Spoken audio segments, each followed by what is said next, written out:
My son's new teacher was my ex-husband. I thought I had escaped him 7 years ago. I thought he cheated on me the night I found out I was pregnant. So I left Chicago, moved to Denver, and raised our son alone.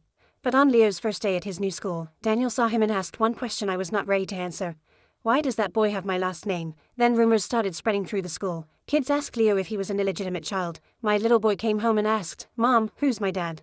I thought I was protecting him, but then Daniel proved he was at the hospital the night I thought he betrayed me. Which means someone lied, someone made sure I left, and the woman who helped me run away might be the one who destroyed our family. The paternity test came back. Daniel knelt in front of Leo and whispered, "Yeah, buddy.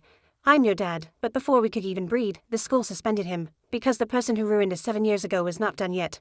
Part 1. The moment my 6-year-old son pointed across the classroom and asked, "Mom, is that my teacher?" My heart almost stopped, because standing at the front of the room was Daniel Carter, my ex-husband, the man I had spent 7 years trying to forget, the man I left behind in Chicago when I was pregnant, heartbroken, humiliated, and convinced he had betrayed me with another woman. Daniel looked up from his desk, and the color drained from his face the second he saw me. His eyes moved from me to my son, Leo, then back to me again. "Amy," he said quietly. "Long time no see." I forced myself to smile like my whole past had not just walked back into my life wearing a teacher's badge. "Mr. Carter," I said. "Good morning." Leo looked between us, confused. "Hold up, you two know each other." Daniel's voice was careful. "We've met." I wanted to leave right then, but Leo was already walking into his new classroom with his backpack bouncing against his shoulders, excited for his first day at a private elementary school in Denver. I had moved us there for a fresh start, not knowing the universe had placed my son directly in his father's classroom. Daniel bent down slightly and looked at him. "Hey, buddy, what's your name?" "Leo Carter," my son answered proudly. Daniel froze. It was only for a second, but I saw it. His face changed like someone had pulled an old wound open. I quickly touched Leo's shoulder. "Go find your seat, sweetheart." The moment Leo walked away, Daniel turned to me. His voice dropped. "Why are you back?" "Not for you." His jaw tightened. "How old is he?" "None of your business, Amy." I looked him dead in the eye. I said what I said, but Daniel was not the same man I remembered. He was calmer now, older, more controlled, but his eyes still had that same dangerous way of searching for truth. "Why does that boy have the last name Carter?" he asked. "You don't own the name." "How old is he?" I hated how fast the answer came out. 6. Daniel went completely still. "When you left," he said slowly, "were you already pregnant?"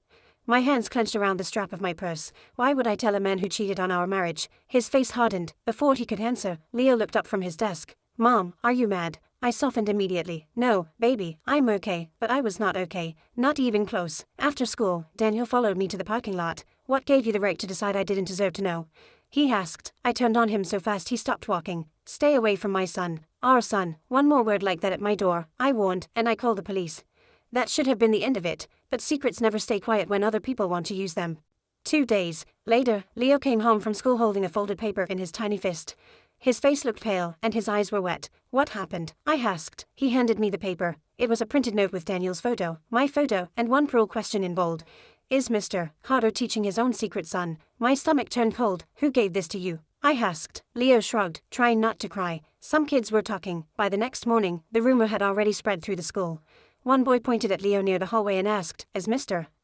Carter your dad?" I stepped between them before Leo could answer. "We do not talk about other people's families," I said sharply. "That's not a question, that's a rule." Daniel heard about the rumor within an hour. He called an emergency meeting with the principal and every teacher in Leo's grade. "Spreading false rumors about a child is prohibited," he said. I stood near the doorway, arms crossed. It better be. Then Daniel showed me something I did not expect. The paper had a small printer code at the bottom. "This wasn't printed outside," he said. "That code belongs to a school machine. Someone inside the school had started it. Someone wanted Leo hurt." That afternoon, Leo developed a fever during recess. When I got to the nurse's office, Daniel was sitting beside him, holding a cold towel to his forehead. Leo's eyes were half open, his voice tiny. "Teacher, I'm cold." Daniel's face was full of worry. "He needs the clinic now." My phone had been on silent during a work call. I had missed 3 calls from the school. When I burst into the clinic later, breathless and terrified, Leo reached weakly for me. "Mom." I took his hand. "Leo, I'm sorry, my phone was on silent. I didn't see the calls." Daniel looked at me, exhausted and angry. "He needed you," he said, "but an hour ago, he needed someone to get him here."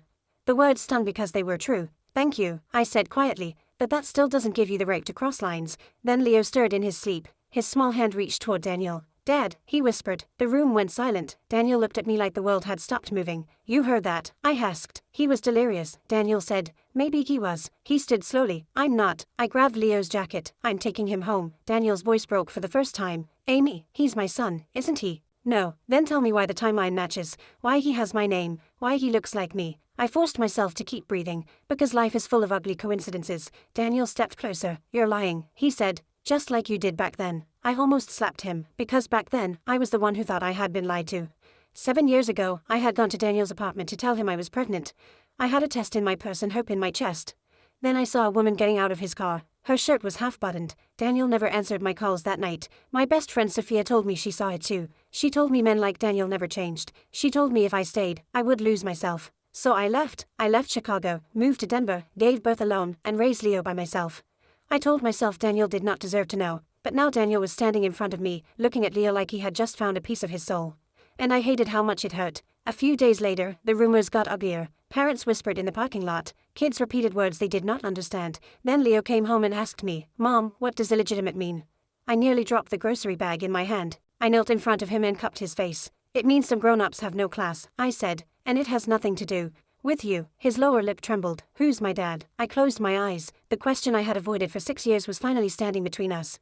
"You have me," I whispered. "I'll protect you." Leo looked down. Would my dad protect me too? That night, Daniel came to my house. "We need to settle this," he said. "This is not the time." Leo asked who his father is today, didn't he? My eyes narrowed. "Are you spying on me now?" "No," he said. "I care about him. You don't get that right. If he's my son, I do." I laughed once, bitter and broken. "Oh, now you know what pain feels like. What about me back then?" Daniel's voice softened. "Amy, I never knew you were pregnant, but I knew you betrayed me. What exactly did you see?" I hated that question, because saying it out loud made me feel 24 again, standing in the dark, watching my marriage fall apart from across the street. "I saw you with another woman," I said. "She got out of your car. Her shirt was half-buttoned. I called you. You never answered." Sophia saw it too. Daniel's face changed. "What night?" "October 14th. He stared at me like I had just handed him the missing piece of a puzzle. "That night," he said slowly, "I was at the hospital." I scoffed. "You're making that up now." My father had chest pain. I was in the emergency room with him all night. My heart beat so hard I could hear it. Then who did I see? Daniel shook his head. "I don't know, but it wasn't me." The next morning, Daniel found the hospital intake record from that night. His name was there, time-stamped, confirmed. He had been telling the truth. Then came the second discovery. Someone had accessed old school surveillance records tied to the street outside Daniel's apartment 7 years ago.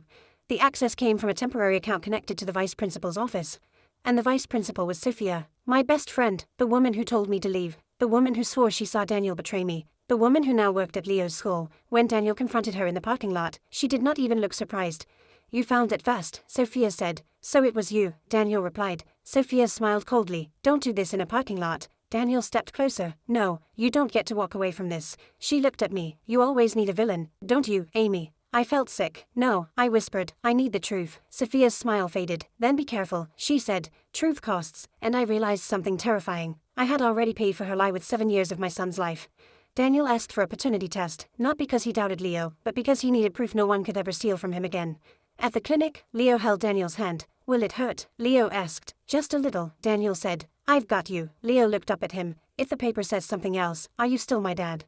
Daniel's eyes filled with tears. "No paper gets to decide that," he said. That night, the results came back. I sat at my kitchen table while Daniel stood across from me, holding the envelope like it was the most fragile thing in the world.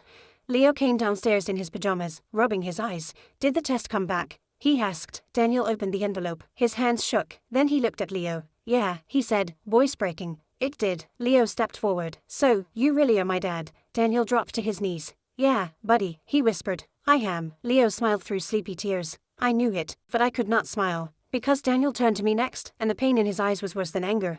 "You knew all along," he said. "I thought you betrayed me, so you decided I didn't deserve to know my own son." Before I could answer, my phone buzzed. A school email, pending investigation. "Mr. Carter is suspended from classroom duties due to concerns involving a student's parent." My blood ran cold. Sophia had moved again, and this time, she was not just trying to destroy me. She was trying to take Daniel away from Leo right after my son finally called him dad. End of part 1. Say yes if you want to read part 2.